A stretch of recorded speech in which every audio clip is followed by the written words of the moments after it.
एक बेहद ही मशहूर कहावत है कि घर में नहीं दाने और अम्मा चली भुनाने। पाकिस्तान पर आज ये बात बिल्कुल सटीक साबित होती है। एक तरफ पूरा देश आतंकवाद की आग में झुलस रहा है, अर्थव्यवस्था वेंटिलेटर पर है और इस्लामाबाद में एक बैठक के लिए पूरे शहर को जेल में तब्दील कर दिया गया है। लेकिन पाकिस्तान के हुक्मरानों का कॉन्फ्रेंस तो देखिए कि अपनी फजीयत के बीच पाकिस्तान की पंजाब असेंबली में शहबाज शरीफ और सेना प्रमुख आसिफ मुनीर के लिए नोबेल शांति पुरस्कार की मांग तक की जा रही है। जी हां, वही नोबेल जो शांति के लिए दिया जाता है, ना कि उसे बर्बाद करने वालों को। देखिए हमारी ये रिपोर्ट। ट्रंप बनाम पाकिस्तान, नोबेल की रेस में आतंकिस्तान।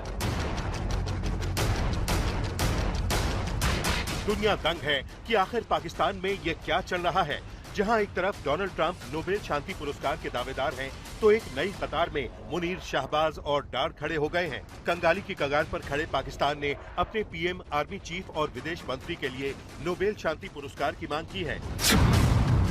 पंजाब असेंबली में पीएमएल-एन के राणा अरशद ने बाकायदा प्रस्ताव पेश कर शहबाज शरीफ, आसिफ मुनीर और इशाक डार को शांति का मसीहा घोषित कर दिया। तर्क दिया गया है कि पाकिस्तान ने इजराइल, अमेरिका और ईरान के बीच तनाव कम किया है, दुनिया को तीसरे विश्व युद्ध से बचा लिया है। लेकिन जिस मसीहाई का दावा पंजाब असेंबली कर रही है, उसकी असलियत इस्लामाबाद की सड़कों पर चीख चीख कर कुछ और ही कह रही है।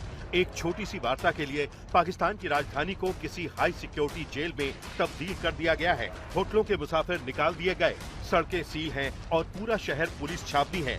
सवाल ये है कि जो शांति दूत अपने ही शहर में सुरक्षित महसूस नहीं करते, वो दुनिया को क्या सुकून देंगे।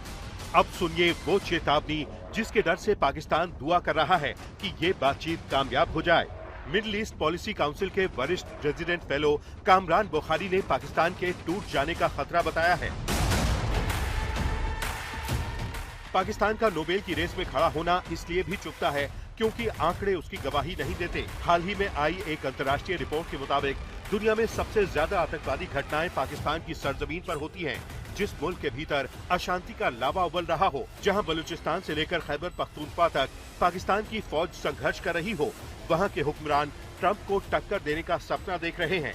इस बीच पाकिस्तान की टेंशन ये भी है कि अगर युद्ध भड़का और ईरान ने सऊदी अरब पर जोरदार हमला किया, तो पाकिस्तान को सऊदी के समर्थन में युद्ध में कूदना पड़ेगा, क्योंकि दोनों देशों के बीच एक दूसरे की रक्षा करने का समझौता है। दूसरी तरफ युद्ध से परेशान हो रहे देशों की भी पाकिस्तान पर भरोसा करने की मजबूरी है। कूटनीति की दुनिया में ट्रंप को नोबेल मिलना एक तर्क हो सकता है, लेकिन पाकिस्तान के लिए ये सिर्फ एक पब्लिसिटी स्टंट नजर आता है। एक तरफ पाकिस्तान के टुकड़े होने का खतरा मंडरा रहा है और दूसरी तरफ इस्लामाबाद में नोबेल का राग अलापा जा रहा है। कूटनीति की बारीकियां समझने के बजाय पाकिस्तान शायद ये भूल गया है कि शांति का रास्ता आतंकियों को पालने से नहीं, बल्कि उन्हें मिटाने से होकर गुजरता है। आज तक ब्यूरो।